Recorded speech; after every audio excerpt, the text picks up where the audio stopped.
इकडे आपली दृष्टी अचानक परत आल्याने व सभोवतालचे सारे काही स्वच्छ दिसू लागल्याने राजा द्युम्नसेन चकितच झाला होता. पण सत्यवान अजून वनातून परत न आल्याने त्याला भलतीच काळजीही लागून राहिली होती. काही अमंगल व अघटित तर घडले नसेल ना, या विचाराने त्याचे मन इतस्ततः भटकू लागले. एका प्रचंड भयाने त्याला पुरते ग्रासून टाकले. आपली पत्नी शैब्या हिला बरोबर घेऊन तो प्रत्येक पर्णकुटीत गेला आणि आपल्या मुलाबद्दल व सुनेबद्दल विचारपूस करू लागला. पुढे तर त्यांचा शोध घेण्यासाठी ती दोघे नदीच्या काठी आणि असंख्य सरोवरांभोवती भटकत राहिली. वनातील बिकट वाट त्यांनी पायाखाली घातली. तसेच घनदाट काटेरी झुडपातूनही त्यांनी वाट काढली. एवढ्यात जर दूरवरून काही बोलण्याचा आवाज ऐकू आला तर तो सत्यवान सावित्रीचाच आहे अशी आशा त्यांच्या मनात उत्पन्न होईल. अशी भटकंती करीत असता त्यांचे पाय रक्तबंबाळ झाले आणि त्यांच्या हातापायात काटे कुटे घुसले. ते वेड्यासारखे सत्यवानासाठी आक्रोश करीत दिशातून हिंडत राहिले. जखमी रक्ताळलेल्या अमंगल आशंकांनी व्याकुळ झालेल्या त्या वृद्ध माता पितरांची मानसिक दुरवस्था पाहून अरण्यातील सर्व मुनिजन त्यांच्या भोवती गोळा झाले आणि त्यांचे सांत्वन करू लागले. सावित्री अत्यंत गुणी, धर्मनिष्ठ आणि तपाचरणी असल्याने सत्यवानाला कोणत्याही प्रकारे क्षती पोहोचणार नाही असे ऋषी सुवर्चस यांनी खात्रीपूर्वक सांगितले. भारद्वाज मुनींनाही या विधानाची पुष्टी करावीच लागली आणि सत्यवान जीवित आणि सुदृढ असल्याचा विश्वास व्यक्त केला. आपण वेदांच्या 6ही शाखांचे सूक्ष्म अध्ययन केले आहे. श्रेष्ठ प्रकारची व्रते आचरली आहे.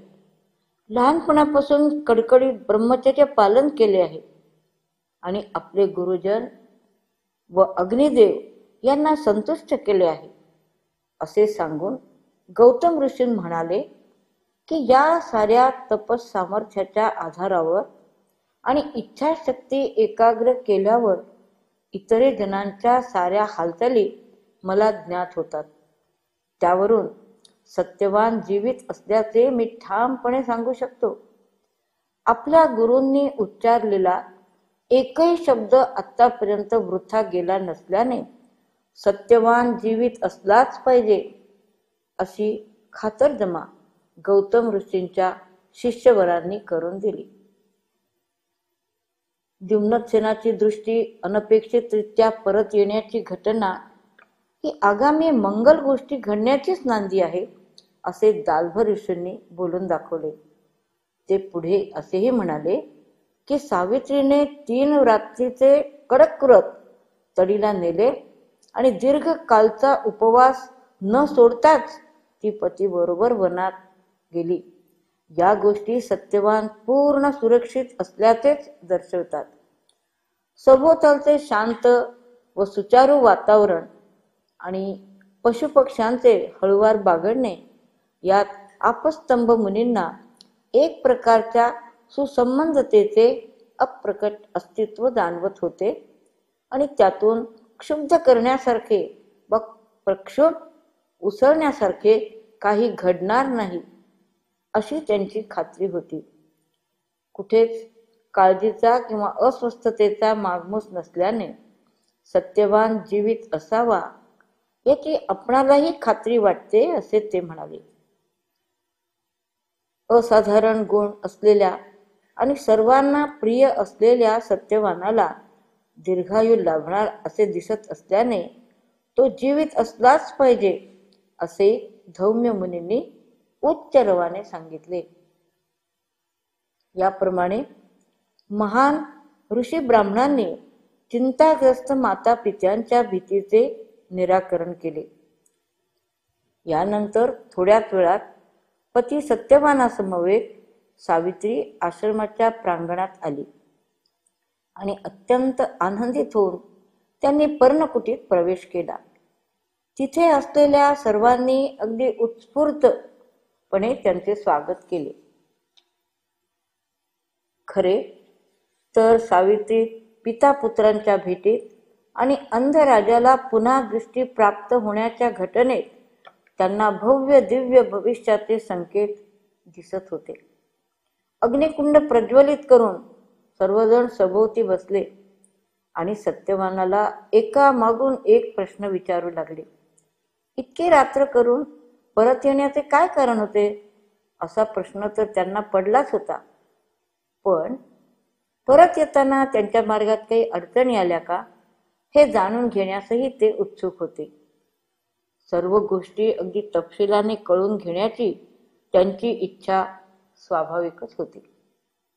पण सत्यवान खुलासेवर असे फारसे सांगूच शकला नाही. झाडाची फांदी तोडीत असताना अचानक आपले डोके भयंकर दुखू लागले आणि मग आपण गाढ निद्रेत प्रवेश केला. जेव्हा आपण जागे झालो तेव्हा चांगलीच रात्र झाल्याचे आपणाला दिसून आले. शुद्ध हरपून आपण खूप वेळ निद्राधीन झालो याचा आपणाला खेद होतो, एवढेच त्याने सांगितले. पण या उत्तराने गौतम ऋषींचे समाधान झाले नाही. शिवाय अंधराजाला दृष्टी प्राप्त झाल्याचे रहस्यही अजून उलगडलेले नव्हते. नंतर ते सावित्रीकडे वळून म्हणाले की हे सारे रहस्य तुझ्याकडूनच जाणून घेण्यास मी उत्सुक आहे. एक तूच अशी व्यक्ती आहेस की जी या गोष्टींचे रहस्योद्घाटन करू शकेल. श्रोतुमिच्छामि सावित्रीं त्वं हि वेत्त परावरं त्वां विजानामि सावित्री सावित्रीमिव तेजसा त्वमत्र हेतुं जानिषे तस्मात् सत्यं निरुच्यताम् रहस्यं यदि ते नास्ति किश्चिदत्र वदस्व नः. हे सावित्री, याचे रहस्य तुझ्याकडून माहीत करून घेण्यास मी उत्सुक आहे.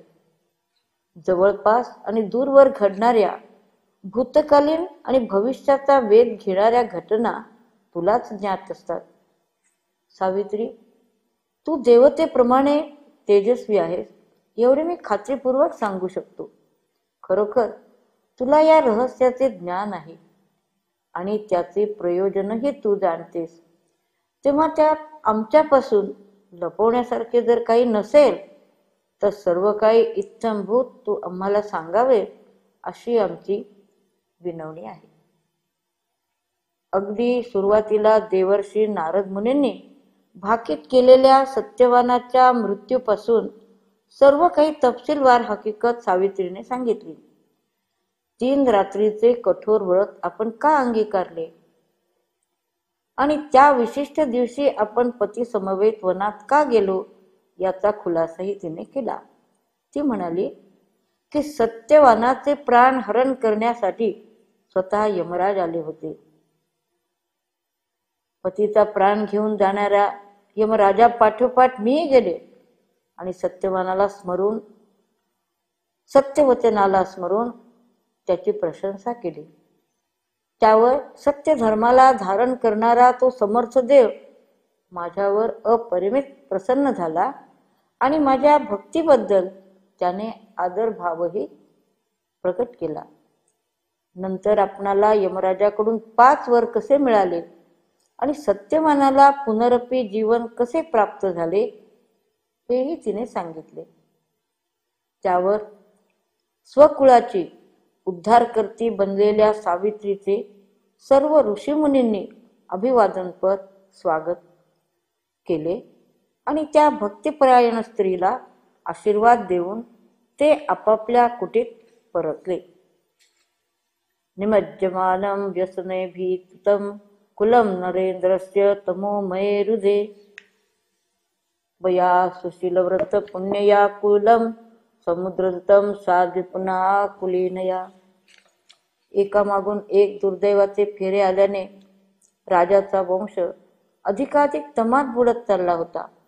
पण जन्माने कुलीन व सद्गुणी असलेल्या विविध व्रतांचे पालन करणाऱ्या प्रेमळ आणि मृदू स्वभावाच्या सावित्रीने आपल्या गुणी वर्तनाने त्या कुटुंबाला गर्तेत जाण्यापासून वाचवले.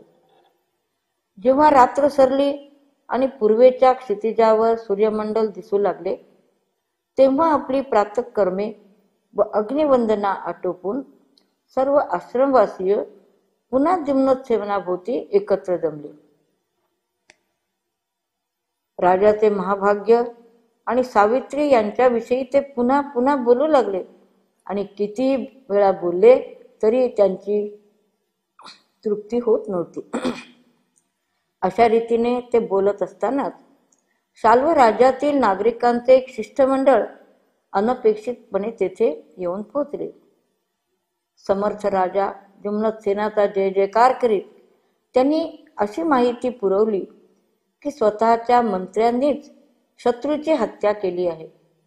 दिम्नसेनच गादीचा रास्त आणि पात्र वारस असल्याने त्यानेच पुन्हा राज्यारोहण करावे असे राजधानीतील एकूण एक नागरिकांचे मत आहे. दिम्नसेन अंध असला तरी त्याची काही हरकत नव्हती. त्याने राज्यात परत यावे व कारभाराची सूत्रे हाती घ्यावीत अशी विनंती केल्यानंतर त्यांनी असे सांगितले की सेनादल सिद्ध असून सैन्याची चारही दले त्याची आज्ञा झेलण्यास सिद्ध आहे. राजाची दृष्टी परत आली आहे व त्याची प्रकृती चांगली आहे हे जेव्हा त्यांच्या ध्यानात आले तेव्हा त्यांना आनंदाश्चर्याचा धक्काच बसला आणि त्यांनी राजाला वंदन केले. दिम्नसेनाने अरण्यातील ऋषीमुनींना नम्रतेने प्रणिपात केला, त्यांचा आदर सत्कार केला आणि त्यांचे आशीर्वाद घेऊन आपल्या राजधानीकडे प्रस्थान ठेवले. राणी शैब्या सावित्रीसह सुशोभित यानात बसली आणि सैन्याचा लवाजमा घेऊन त्यांनी पर्णकुटी सोडली. राजधानीत पुरोहितांनी राजाच्या मस्तकावर पवित्र जलाने प्रोक्षण केले आणि त्याला राज्याभिषेक केला. सत्यवानाला राजकुमार म्हणून घोषित करण्यात आले. कालांतराने यमराजाने सावित्रीला दिलेले सर्व वर फलद्रूप झाले. युधिष्ठिराजवळ सावित्रीच्या कथेचे निवेदन केल्यानंतर मार्कंडेय ऋषी त्याला म्हणाले की सावित्रीने आपल्या भावभक्तीने व पतीसाठी घोर कष्ट घेऊन त्याला अंधतमसापासून तर वाचवलेच, पण उभय कुळांची तिने भरभराटही केली. परांगदा व दुःखी युधिष्ठिर राजाला ऋषींनी असे आश्वासनपूर्वक सांगितले की सावित्रीप्रमाणे द्रौपदीही पांडवांच्या उज्ज्वल भविष्यकाळाला कारणीभूत होईल.